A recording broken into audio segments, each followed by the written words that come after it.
Hello, souls and demons, and welcome back to the show. Today's story is called Pink 26, and it was written by Lee of Alexandria. And with that, let's sit back, grip our seats, and enjoy the show.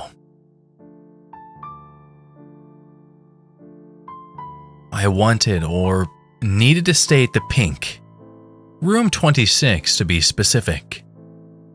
The hotel isn't actually called the Pink. I don't know what it's actually called. I never cared to. I knew where it was and how to get there.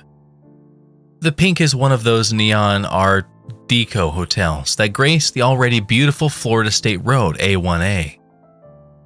The highway itself spans through 4 Florida counties. It might go through to the Keys. Don't care to look it up. It hugs the Atlantic Ocean. It's called Collins Avenue, through the stretch on South Beach, Miami, also referred to as Beachfront Avenue, by the early 90s rapper Vanilla Ice Cream. Well, he didn't name it that. It really is what it's called by the locals. If you've been to South Beach, then you know that it is quite an experience. Neon, palm trees, beaches, beautiful people. It has a lot. Vibrant nightlife, colorful drinks. The list could go on for days. What you might not know is that there are some underappreciated haunts there. The city of Miami was once called the most dangerous place on earth. This due mostly to the notorious cocaine cowboy era of the 80s. Any place with that much violence and death has to have some residual effect. The Miami Cemetery has multiple Casper sightings. There are many hotels with tales of spooky specters and dark shadows.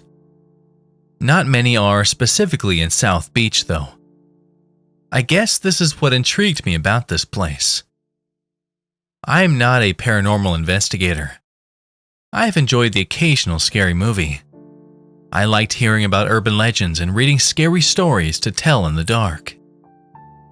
I never really got into it though and didn't believe in ghosts at all. I was fine with the entertainment aspect.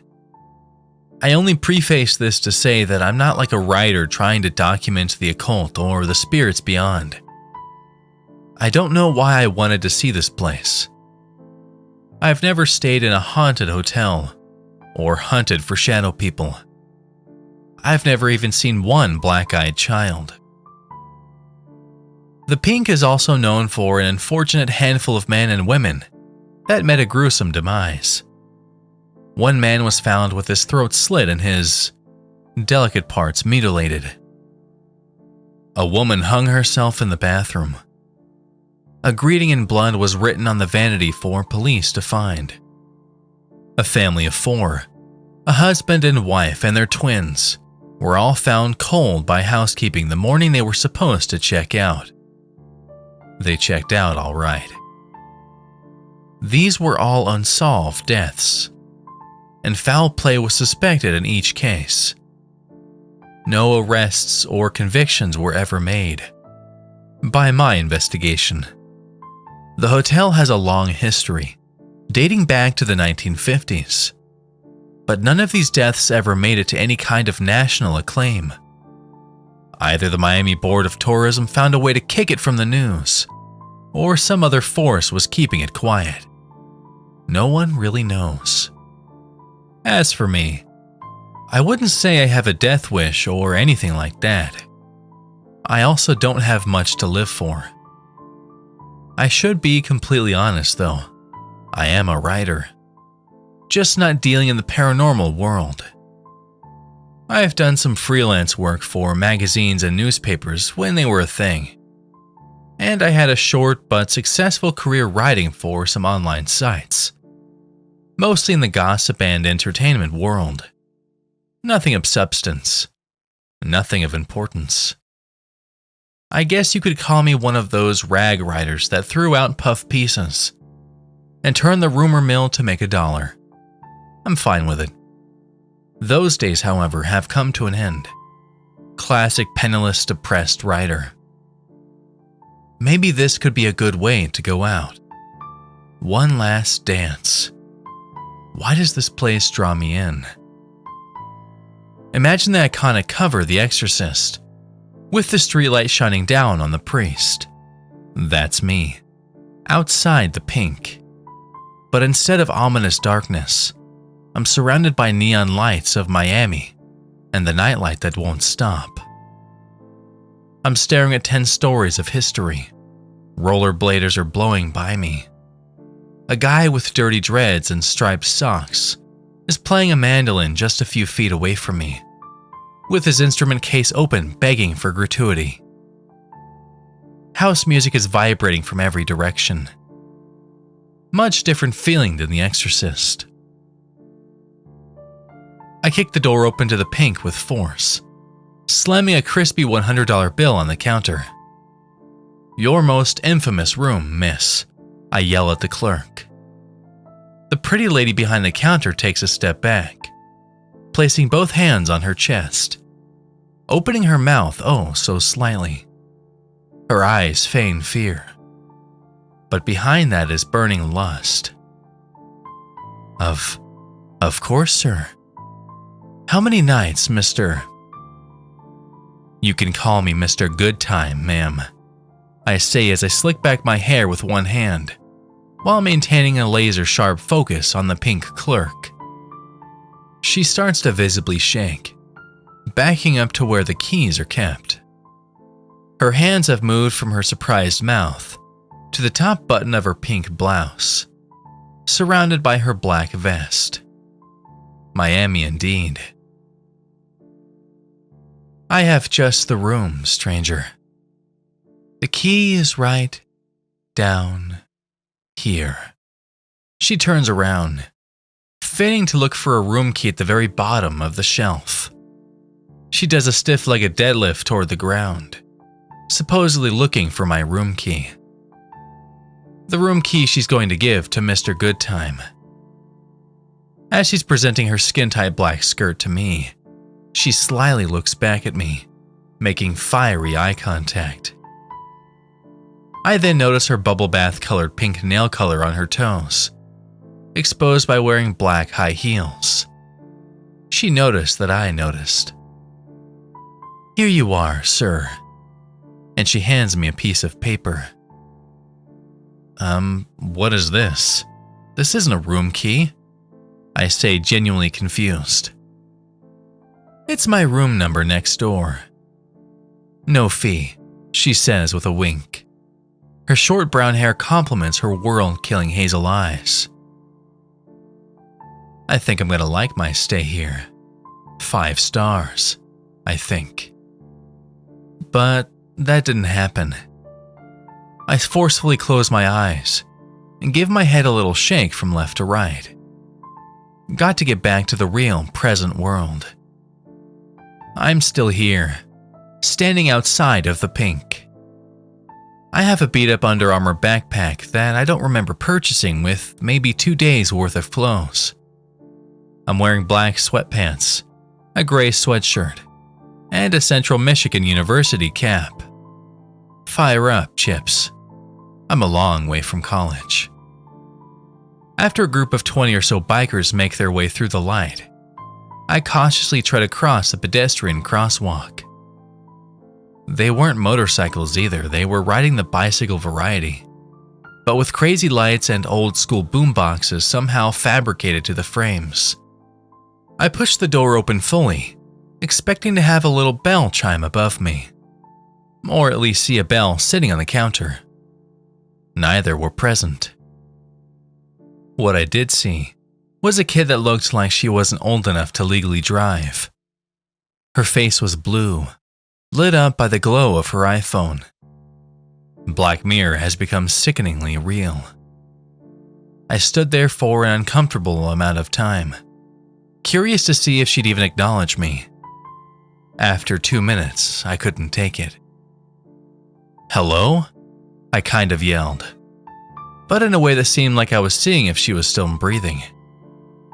Nothing moved except this girl's disinterested eyes, brown and dead. "Yeah?" she said. Okay, so this is how it's going to go, I thought. No matter. I'm not here to vent on the lacking social skills of today's youth. I have a reservation for tonight, checking out tomorrow. She asked the pertinent information. I confirmed. She clearly knew her job here. That much I'd give her. She turned around to retrieve the instrument to access my temporary living space. When she threw the little envelope on the desk in front of me, she must have read the confusion on my face. "This is my key?" I said. "Oh yeah, sorry. The Wi-Fi password is written on the back." "No, that's not what it's a key card?" I expected one of those old-style motel keys. The big triangle shape with the number in the middle, attached to an actual key. I guess I built this up in my mind. I, of course, did not say this out loud. I instead just thanked her and slowly retrieved the keycard from the table. I thought of asking her about the history of the hotel, and making sure I'd be in... Wait, I didn't even ask what room I'd be in, and she didn't even tell me what room I was in. As I got to the golden elevator, I dropped my backpack and quickly turned around. Excuse me, miss. I wanted a particular room and forgot to confirm that I was in 26, she said. I know. We all know. My head physically retracted, and my brow furrowed.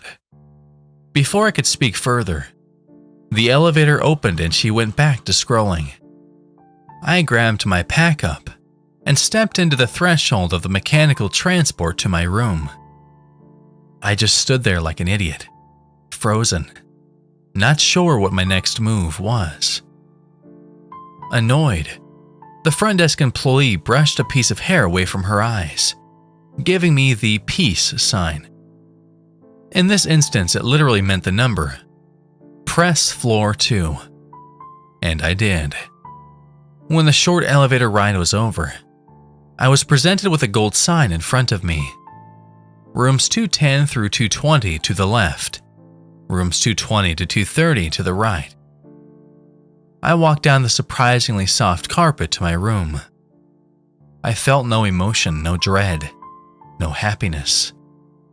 When I stood outside the pink 26, I stood still. I'm a well-seasoned traveler. I need some traveling aids.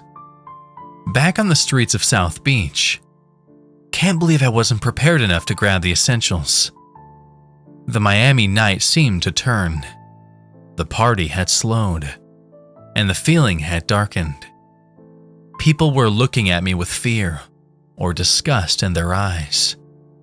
Hard to discern. One man whispered, "Don't." "What?" I said, sharply turning around. No one within 10 feet of me. I didn't pay it too much mind. I was focused on the pink. About $36 later, and I was standing outside of room 26 again. I admittedly threw down a couple airplane bottles of Jim Beam on my way back to my room. I think I tried to open it with my rental car keys. The 2020 Mitsubishi Outlander key did not open my room. It should have, considering how much I paid to rent this piece of shit foreign vehicle. Giggling. Oh shit. I might be buzzed already. I retrieved the key card that Miss Sunshine gave me from my back pocket. Swipe, beep, green. I entered pink 26. It's a hotel room. 2 queen beds. Desk with multiple outlets. Office chair. Big window with blinds closed. Onyx statue of Aphrodite by the TV. Bathroom with normal shower. Water pressure amazing, as with any hotel. I threw my white plastic thank you bag of snacks on the bed.